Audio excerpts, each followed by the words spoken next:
I'm going to talk to you about some things that I've learned in my journey.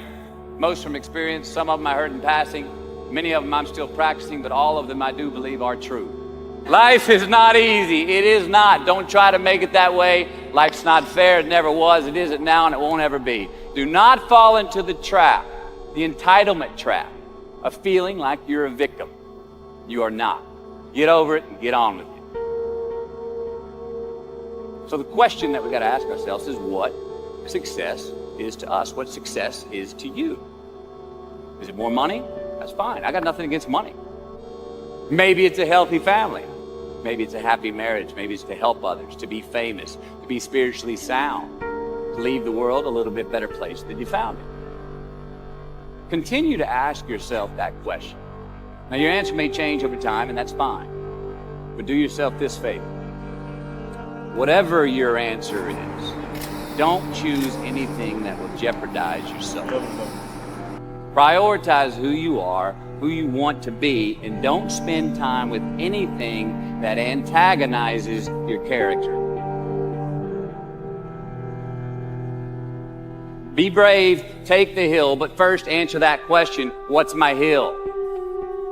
So first, we have to define success for ourselves. And then we have to put in the work to maintain it. Take that daily tally. Tend our garden. Keep the things that are important to us in good shape. Where you are not is as important as where you are. It is just as important where we are not as it is where we are. Look, the first step that leads to our identity in life is usually not, I know who I am. I know who I am. That's not the first step. The first step's usually, I know who I am not. Process of elimination. Defining ourselves by what we are not is the first step that leads us to really knowing who we are. You know that group of friends that you hang out with that they really might not bring out the best in you? You know, they gossip too much or they're kind of shady. They really aren't going to be there for you in a pinch.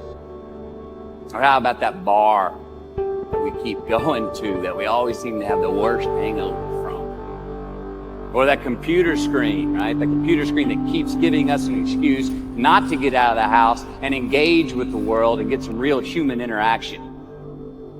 Or how about that food that we keep eating? The stuff that tastes so good going down, it makes us feel like crap the next week. We feel lethargic and we keep putting on weight. Well, those people, those places, those things, stop giving them your time and energy. Just don't go there. I mean, put them down.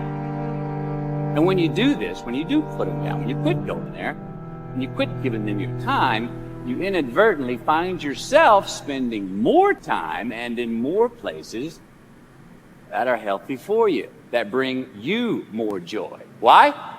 Because you just eliminated the who's, the where's, the what's, and the when's that were keeping you from your identity. Like, trust me, too many options, I promise you this, too many options will make a tyrant of us all. All right, so get rid of the excess, the wasted time. Decrease your options. And if you do this, you will have accidentally, almost innocently, put in front of you what is important to you by process of elimination. Knowing who we are is hard. It's hard. So give yourself a break. Eliminate who you are not first, and you're going to find yourself where you need to be. Instead of creating outcomes that take from us, let's create more outcomes that pay us back, fill us up, keep your fire lit, turn you on for the most amount of time in your future. We try our best. We don't always do our best. Well, architecture is a verb as well. And since we are the architects of our own lives, let's study the habits, the practices, the routines that we have that lead to and feed our success, our joy, our honest pain, our laughter, our earned tears. Let's dissect that and give thanks for those things. And when we do that, guess what happens? We get better at them. And we have more to dissect. Be discerning. Choose it because you want it. Do it because you want to. We're going to make mistakes. You got to own them. Then you got to make amends. And then you got to move on. Guilt and regret kills many a man before their time. So turn the page, get off the ride. You are the author of the book of your life.